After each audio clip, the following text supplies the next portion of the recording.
प्रीति भरी यादें।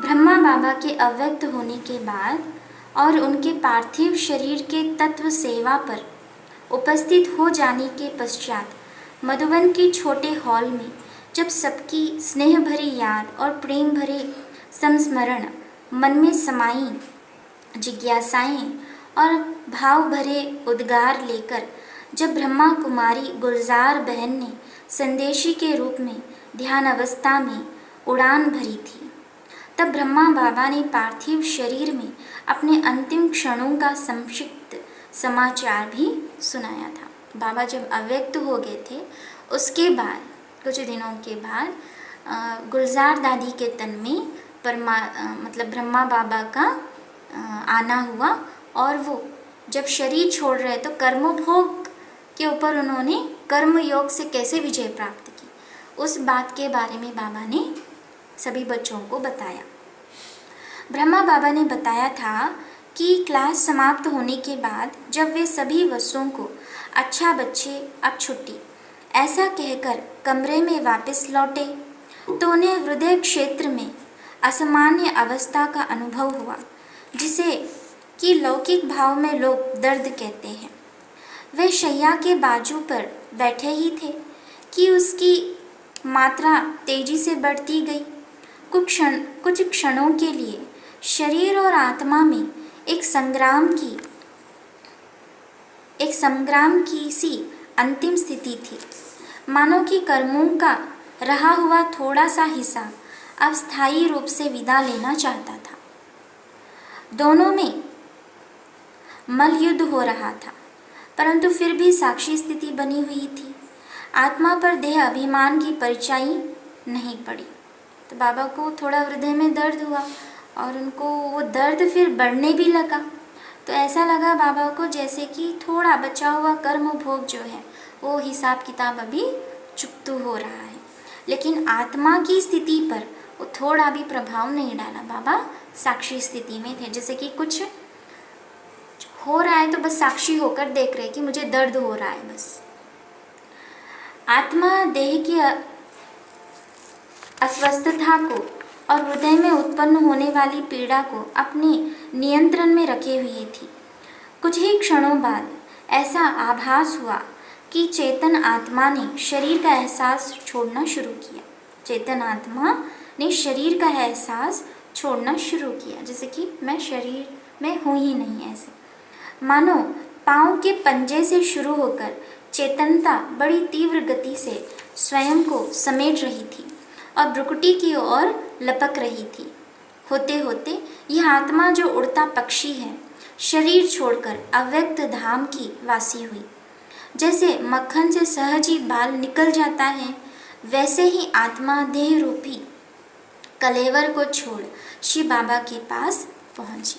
तो आत्मा की सारी शक्ति जो है वो सारे शरीर में फैली हुई है। जैसे करंट होता है ना, जैसे कि चारों ओर वायर्स में वगैरह है ना, अभी कोई वायर को काट के उसके आप छुओ तो क्या होगा, शॉक लगेगा ना आपको।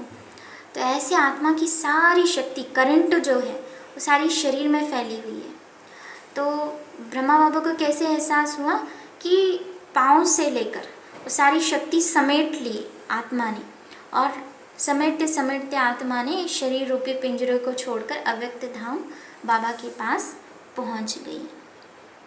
जैसे बाबा ने कहा, जैसे मक्खन से सहज ही बाल निकल जाता है, इस प्रकार देह की अंतिम परीक्षा जो इस दुनिया में हरेक को पार करनी होती है वह भी पार हुई, और इस प्रकार कर्म बंधन तथा देह बंधन समाप्त हुआ।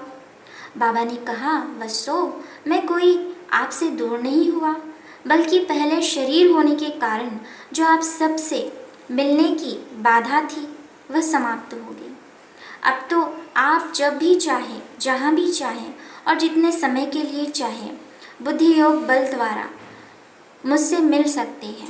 मैं तो बेहद विश्व की सेवा पर उपस्थित हुआ हूँ और आप लोगों के लिए सतयुग की स्थापना की रफ्तार तेज करने गया हूँ। पहले भी जब मैं शरीर में था तब आप बच्चे देह में होते हुए भी मिलते तो बुद्धि के योग के बल ही से थे, और अब भी उसी रीति से मिलकर उससे भी अधिक अनुभव कर सकते हैं। कुछ वत्स जो सोचते हैं कि हम तो बाबा से अधिक मिल नहीं पाए और समय हाथ से निकल गया। अरे बाबा से हम इतना समय बिता नहीं सके, बाबा से वो पूरा हम नहीं ले पाए करके कुछ बच्चे शायद सोच रहे थे होंगे। उनके लिए भी बाबा ने कहा, परंतु वास्तव में अभी भी विशेष कुछ बिगड़ा नहीं है। परंतु अगर आप भी ध्यान ना दिया, बुद्धि की लाइन क्लियर रख मिलन ना मनाया, तो यह समय भी हाथ से निकल जाएगा। फिर तो पछताने से कुछ भी नहीं होगा। अभी तो विश्व ड्रामा प्लान अनुसार आप वत्सों की अवस्था को अधिक सूक्ष्म बनाने के लिए बाबा सूक्ष्म लोक के वासी हुए हैं। सूक्ष्म तो होना है ना, या व्यक्त ही बने रहना अधिक पसंद है? सूक्ष्म होना है ना, व्यक्त माना बस ऐसे ही व्यक्त रूप में ही मिल रहे, बातचीत कर रहे, ज्ञान सुन रहे, पुरुषार्थ ही करते रहे। सूक्ष्म माना उस संपूर्णता को हमने प्राप्त कर लिया। क्या सूक्ष्म में जाना है या फिर व्यक्त में ही रहना है? हमको क्या पसंद है? सूक्ष्म में हमको जाना है। सूक्ष्म में जाना है मतलब क्या? सूक्ष्म में जाना है मतलब जैसे उस फरिश्तों की दुनिया। हाँ, फरिश्तों की दुनिया। मट्टी मांस का इस शरीर में रहते हुए भी हम वो दिव्य अनुभूति कर सके, उसको कहेंगे सूक्ष्म। क्या हम फरिश्ता स्वरूप? फरिश्ता स्वरूप बहन जी कह रहे हैं ना, वो फरिश्ता स्वरूप। तो सूक्ष्म तो होना है ना, या व्यक्ति ही बने रहना अधिक पसंद है? तो अब अव्यक्त को व्यक्त में लाने की बजाय आप भी अव्यक्त स्थिति में स्थित होकर अव्यक्त मिलन मनाने का अभ्यास करो। बाबा आपके साथ है, साथ कोई छूटा नहीं है, बल्कि बाबा परमधाम का दरवाज़ा खोलने की तैयारी करने गए हैं।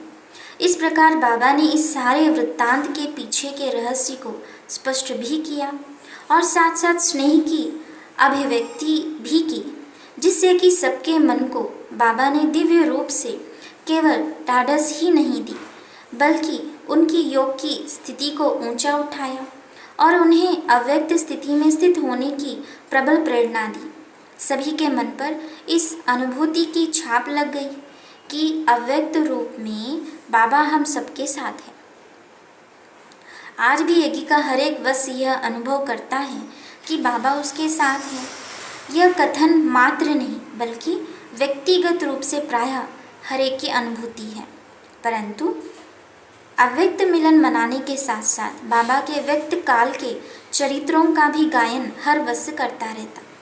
बाबा ने हर एक वत्स में एक ऐसी तो नई रूह फूंक दी थी कि उस नई उमंग और नए उत्साह में और इस नए मिले जीवन में हर वत्स के मुख से वह बाबा वह यह बोल निकलते रहते, जिसके द्वारा परमपिता परमात्मा शिव से मिला हुआ और जिसने ही मरुस्थल की तापी हुई मरु के जैसे जीवन को ज्ञान की बरसात से शीतल बनाया, उसे भला भुलाया ही कैसे जा सकता है? किसी ने ये मनोरम शब्द गुनगुना लिए, बाबा तेरा बनने में सुख मिलता इलाही है, खुशियों से भरा जीवन हर पल में कमाई है। बाबा तेरा बनने में सुख मिलता इलाही है, तेरी छत्र छाया में माया की धूप नहीं, जो तेरा बन गया उसे कोई भी भूख नहीं। एक तेरे ही मिलने से मिली सारी खुदाई है, बाबा तेरा बनने में सुख लाई है।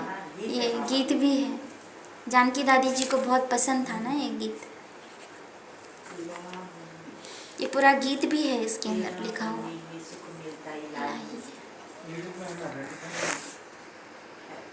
ओम शांति।